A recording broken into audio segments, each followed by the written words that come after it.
Today, I want to talk with you on the subject of fear. How are you doing? So many people I'm talking to these days are I'm just so concerned. I'm just concerned. I'm afraid on with what's going on in the economy. I'm afraid with what's going on in our schools. I'm afraid.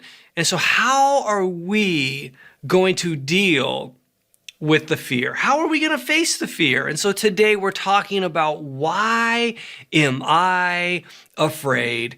And we're going to the words of David in Psalm 23, beginning in verse 1. David writes, Yahweh is, and I'm reading here out of the Passion. Normally I'm reading out of the NIV. And if you're like, wait, hold on, this is out of the Passion because I just love the picture that this paints. And David writes, Yahweh is. Psalm 23:1 starts, Yahweh is. How do you start? How do you start your sentences? How do you start your day?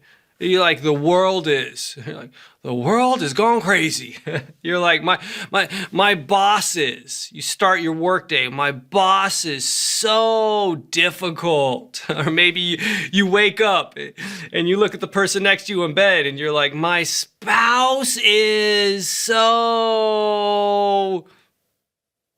attractive. You're like, or you're like, you look at your bank account, you go onto the app and you're like, wait, hold on. The economy is, the news is, or sometimes we start with ourselves. I am. How you start sets the trajectory. Let me say that again. How you start something sets the trajectory. Hey, how does the Bible start? In Genesis 1:1, in the beginning, God. It starts with, in the beginning, God created the heavens and the earth. What about John and his gospel account? In the beginning was the Word, and the Word was with God, and the Word was God. I want to ask you, how do you begin your day? Hey, how do you begin in your thought life? How I begin my day, the first thing I do is not to turn on my phone and check the news. The first thing I do is not to turn on social media. The first thing I do is none of those things. The first thing I do is spending time with God, His Word, and a cup of coffee. Because how we start is so important. Too many people wake up panicked. Oh, how am I going to accomplish everything I need to do today? How am I? How am I going to deal with the difficult people at work? How am I going to raise these kids in the culture we're living in today? How did Moses handle things? When God was sending him to go lead the Israelites out of captivity, Moses was like, well, I know I can't do. Who do I need to say is sending me? Who are you? And God says, I am. See, I am. Jehovah. God is Jehovah Jireh. He's your provider. He's Jehovah Nisi. He's your banner. He's Jehovah Shalom. He's your peace. He's Jehovah Rapha. He's your healer. He's Jehovah Shammah. He is the God who's always there. God is, always has been, and always will be. And some of us need to start thinking, so why am I afraid? Yahweh is, David writes, my best friend and my shepherd. The versions I remember reading as a kid said, the Lord is my shepherd, my shepherd. And I don't think we really understood, at least at that time, I didn't as a kid understand what exactly does that mean? What does it mean that the Lord is my shepherd? Now, how you relate to something impacts how you respond. Okay. My wife, Lindsay, comes up to me, gives me a hug, gives me a kiss. I'm going to hug her. I'm going to kiss her. If I'm somewhere else and some random person walks up, wants to give me a hug and a kiss, I am not going to respond back with a hug and a kiss. How you relate impacts how you respond.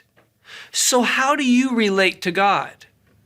I love how the picture that this is painting here, my best friend, which means like we care, like he cares. We're close. There's a connection.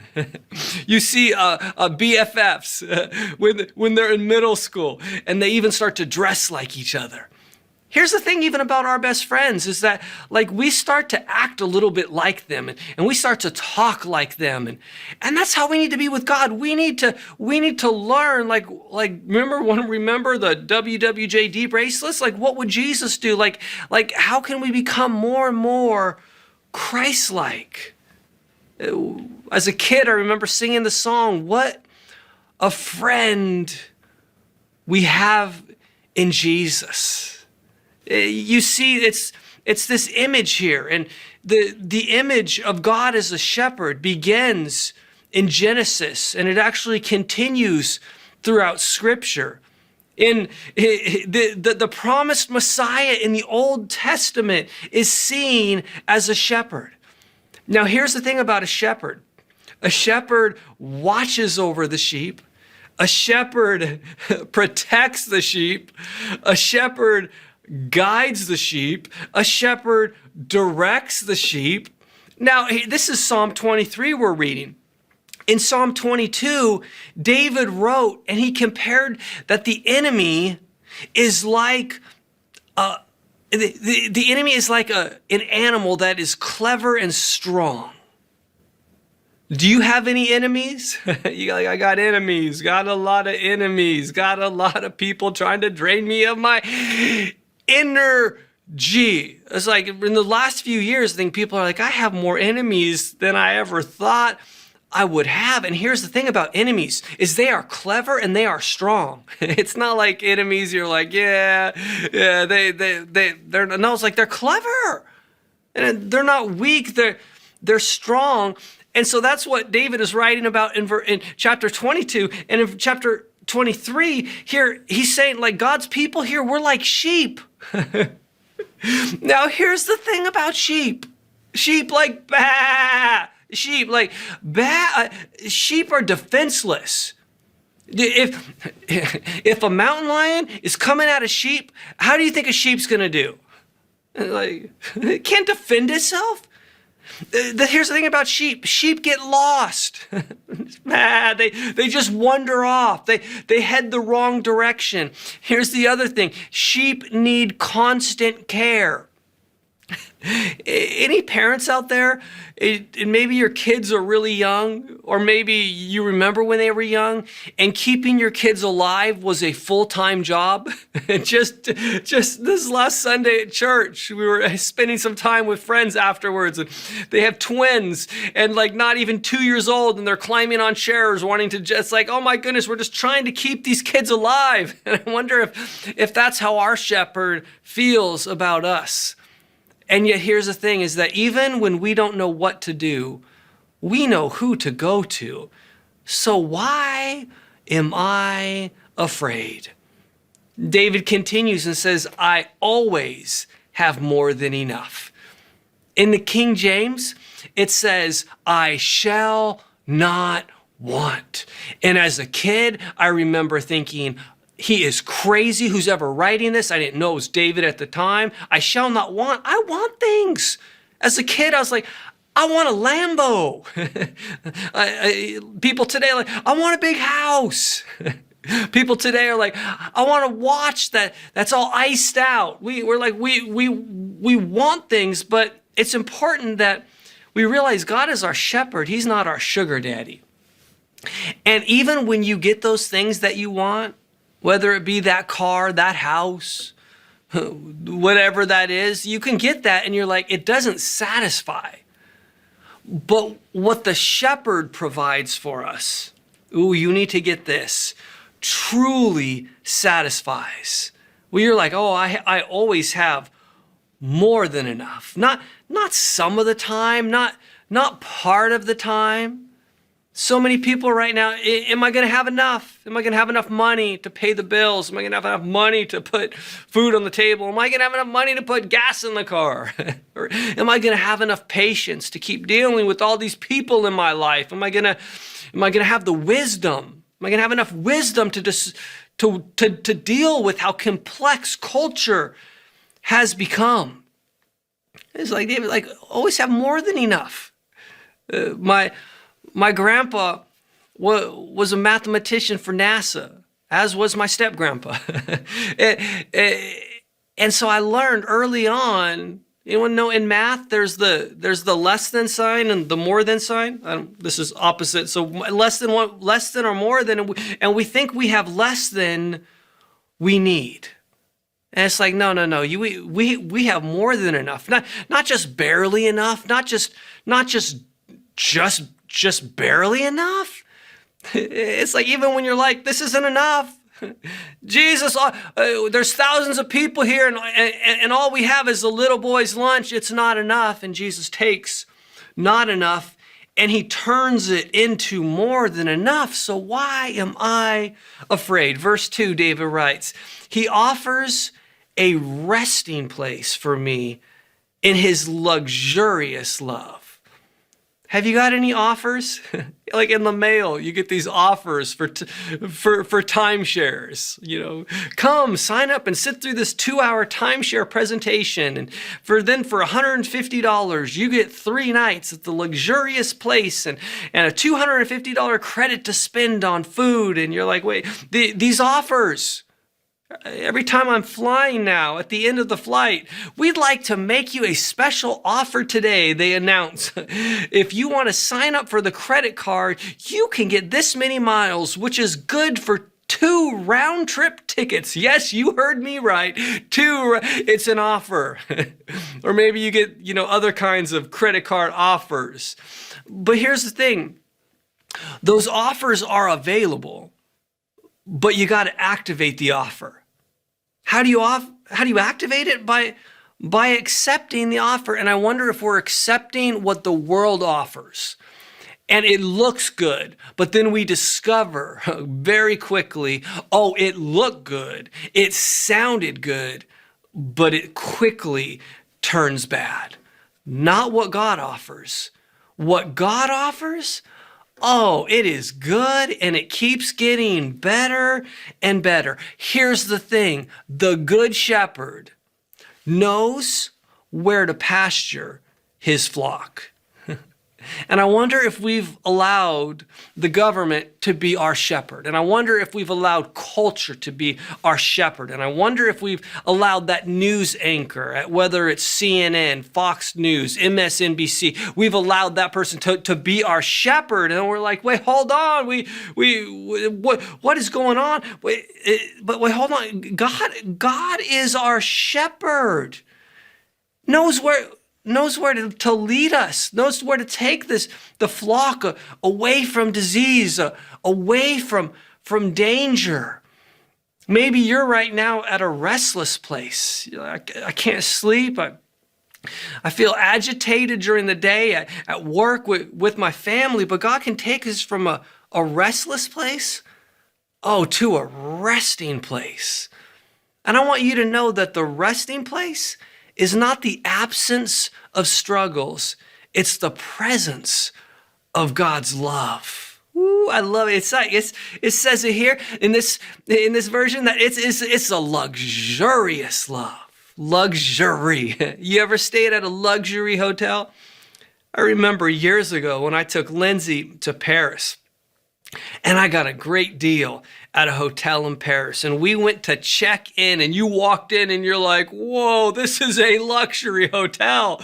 And walk to the reception and go to check in. Yes, a reservation for Daniel James Reeve. And they're like, we have you, David James. We have your room. I'm like, no, not David James. My name is Daniel James Reeve. But wait, David James from Connecticut. We have the room you love, the upgrade with the view and it was like, wait. No, I'm Daniel James Reeve from California, not from Connecticut. It was like, wait, hold on, wait. Did you say it's one of your best rooms? Did you say, do you have my credit card on file? Just kidding. But it's like, call me whatever you want. Call me David James. And it was like luxurious. And here's the thing is it can almost seem extravagant. We live in a world that is so caught up with extravagance. The luxurious life of celebrities and influencers. Like how much time people spend looking at the cars other people own or the cars that they say they own, looking at their houses. Did you see the house and it's on? Or looking at the clothes. What did they wear to this gala? Or what did they wear to that award show? And this is nothing new. I remember as a kid, lifestyles of the rich and famous.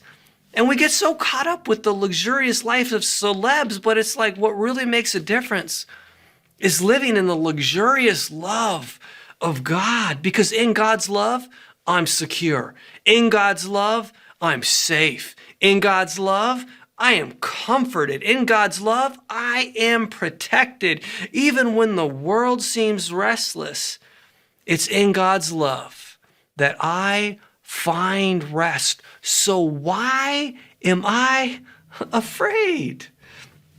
It says, David writes, his tracks take me to an oasis of peace near the quiet brook of bliss. As a kid, I remember playing Follow the Leader. I always wanted to be the leader. I didn't want to follow other people. I still don't today. I don't want to follow. And sometimes we can even be that way with God. That are we following God or are we just following culture? Are we following that influencer? Or are we following that person? It's like we all end up follow the yellow brick road, follow. Like are we all on the yellow brick road of culture? Or are we following in the tracks, in the steps that God has for us? And here's the thing, God doesn't force us. In fact, the implication here is of gentle leading. I don't know how gentle your earthly father was, because mine, when I was a kid, was not gentle. It's like when he got mad, everyone knew he got mad. But sometimes we tend to relate to our heavenly Father based upon how our earthly father treated us. But here's the thing. You can't drive cattle in the same way that, let me say it this way. You can't drive sheep like you drive cattle. Now, I looked this up. I thought I was an expert because, when you watch Yellowstone, we all want to move to Montana and think we're experts on cattle. But when you look at this, you cannot drive sheep like you drive cattle. You must lead sheep. I remember one of my first jobs was pony rides. In addition to maintenance at the church, I was a janitor at the church, and I was helping my aunt and uncle who had a pony business, and basically was putting kids on and off the ponies and cleaning up pony poo. It was like all day long. And then sometimes I would help them with their horses, and at certain events on their horses, they would put what's called blinders on these horses. It'd be like Aunt Betty, who grew up on a reservation with horses, knew so much. Why are we doing this? And she said, well, here's what the blinders do. The blinders prevent the horse from seeing behind or beside it so it doesn't become distracted or panicked. Years later, as a pastor, I'm like, I think Christians need believer blinders. So we're not always looking behind us at all of our past mistakes, looking behind us on all the times we've disappointed people, looking behind us or looking at those around us and comparing. Oh, well, look at their family versus my family. Oh, look at their kids versus my kids. Look at their job versus look at their house. Look at their car. And it's like, well, hold on. We're becoming distracted and we're becoming panicked. Like, no, we got to get these blinders and just keep following the path that God's put before us, because it leads it leads to an oasis, which an oasis is a place of refuge and relief. I love how it describes it here. The picture that is painted is a quiet brook of bliss. I don't know about you, but I find running water so peaceful. You can just sit by a fountain and you're like, oh my goodness, you feel like just so much more relaxed. Or if you're in the mountains and there's a little river and you're like, it's just so much more relaxing. It feels like bliss, which is a state of complete joy. God can bring joy into your life. Listen, when the world is in a panic, you need to know you still have a place of peace. So why am I afraid? Verse 3 says that's where he restores and he revives my life. Are you tired? Are you drained? Are you just worn out? And you're like, but I'm trying. I'm giving it my all. But God says, I can restore your life. I can revive it. I can bring it back. I can return you to life. I can bring strength and I can bring about yourself and your life to a flourishing condition. It says he opens before me the right path. That's my prayer for you, that you don't just want a good opening, you want a God opening. Too often we're trying to force openings. We're trying to force opportunities. We're trying to, whether it be for work or whether it be for our future, we're trying to force it versus saying, let's operate by faith. It says, and leads me along in his footsteps of righteousness so that I can bring honor to his name. It's time. You see, the world may be walking in the footsteps of manipulation. The world might be walking in the footsteps of deceit, but we're supposed to be walking in footsteps, listen, of righteousness. And you might be like, I'm not a very righteous person. Righteousness is doing what is right, not doing what is popular, not doing what is easy.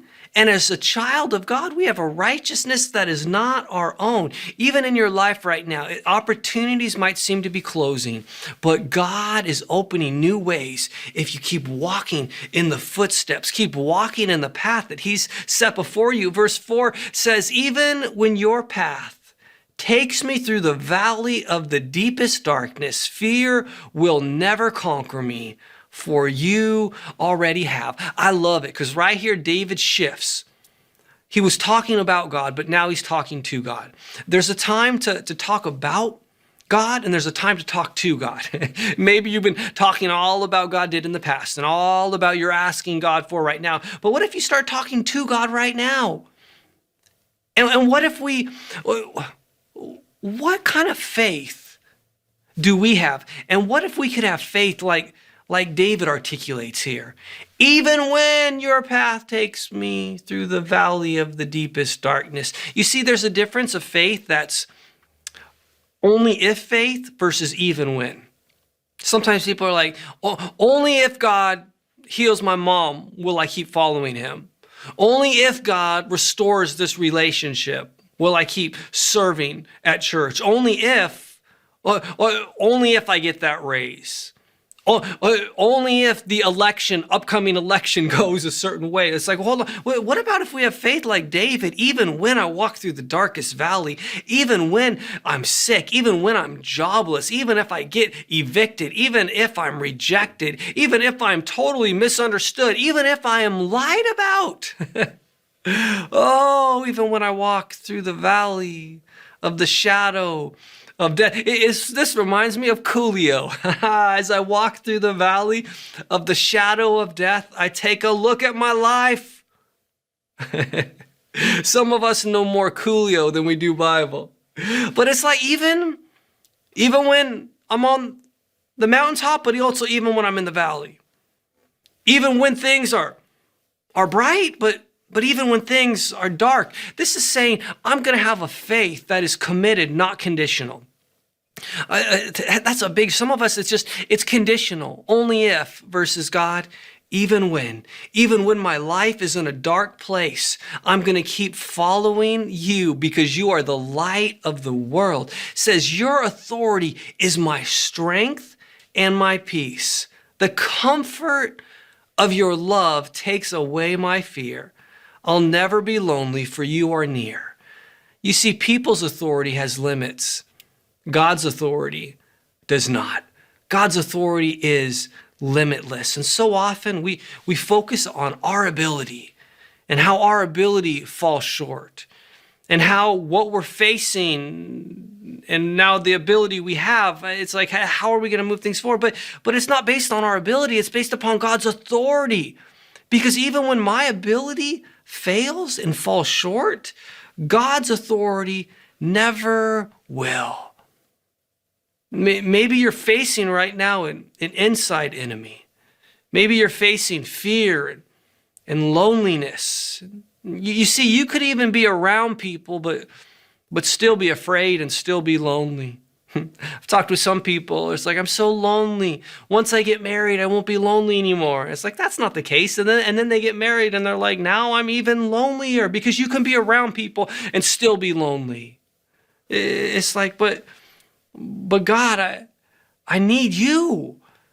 So how are we going to deal with these inside enemies of loneliness and fear? And some people turn to drinking too much. Some people turn to prescription medication, overdoing it. Not what the doctors prescribed, more than that. Some people turn to unhealthy behaviors. Now, some people say, I'm turning to God. I'm going to join my family at church. I'm going to keep praying. In 1 John 4, it says, perfect love casts out fear. Why am I afraid? My oldest, Ian, who's now married, 23 years old, he's no longer little. He's 6'6". But when he was little, when he was really little, he would be afraid at night. He'd be like, Dad, stay with me, stay with me. I'd be like, kiddo, I'm not going to sleep here, but we're going to pray and God's with you. And not only is God with you, Junior Asparagus is with you. Anyone remember Veggie Tales? And Junior Asparagus was this little kind of like a toy he had. And when he would squeeze it, it would sing a song.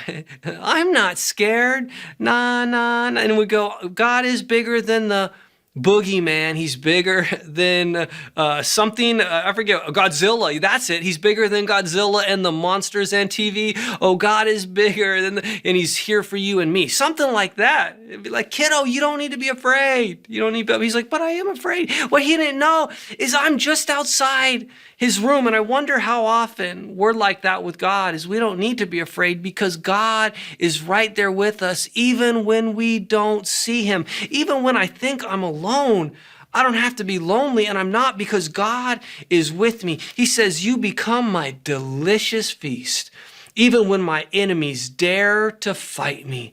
You anoint me with the fragrance of your Holy Spirit. You give me all I can drink of you until my cup overflows. So why would I fear the future? Only goodness and tender love pursue me all the days of my life. Then afterward, when my life is through, I return to your glorious presence to be forever with you. At the end of life, what really matters? Now, this may seem a little morbid to you. I don't think it is, but I do think about me on my deathbed. And you're like, what is wrong? You're sick. Like, that's totally morbid. But here's what I think. I'm not like afraid of dying. I'm not imagining myself like, oh, I'm so close to death, but I'm imagining on my deathbed what really mattered. Because sometimes we can get so caught up with the things that don't matter. So more often than probably most people, on a consistent basis, actually, I think about on my deathbed, what matters. And if it doesn't matter then, why should it matter so much now? And it helps bring things into perspective, because what matters most at the end of life should matter most throughout our life. David writes here, and we can learn. It's like, why am I afraid? So some people imagine David as a young shepherd writing these words, laying in the field with sheep as a young shepherd, imagining the future before him. I remember being young Dan. I'm not so young anymore, 46 years old. But I remember being young and having dreams and imagining all that God was going to do through my life. And yet others, in fact, most scholars would actually view David later on in life writing these words. Many even believe it would have been during Absalom, which is his son's rebellion. That David wrote these words after a long journey with God. He'd had some ups and he had some downs. There was some rising to the top and there was some falling to the bottom. There was David experiencing people being loyal to him, and there was David experiencing betrayal. There was David at times in the pastures, and there was David times in the palace.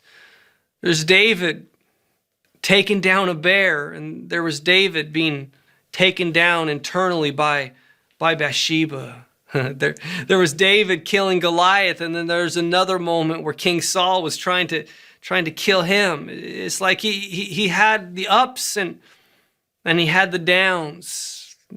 I know at 46 years old, there's been some ups, there's been some downs. And so maybe you are like David and you're young and you can relate to, maybe he was young writing these words, or maybe you're older. And no, maybe he was older, but here, whether David was writing these words as a young man or not so young, here's the thing, whether we look forward or back, we can see God's faithfulness in our lives. Why am I afraid? If we'll keep walking in God's footsteps, if we'll keep following God's path and not culture's path. Why am I afraid? It's a common trait for sheep. I was reading about this, that it's a common trait for sheep on the hillsides of Israel. As they're making their way up the hill, they actually don't just go straight up, but oftentimes they circle their way up. So they're in circles. They're going higher, but they're going in circles. And as I read about that, I'm like, how true is that for our lives? Because sometimes it feels like we're going in circles. Like, God, I'm following you. I'm following the Good Shepherd, but we're just going in circles. And sometimes we don't even realize it, that we feel like we're going in circles. Maybe you feel like life is going in circles, but what you don't realize is God is taking you higher. You're just circling your way up higher and higher if you don't give in and if you don't give up.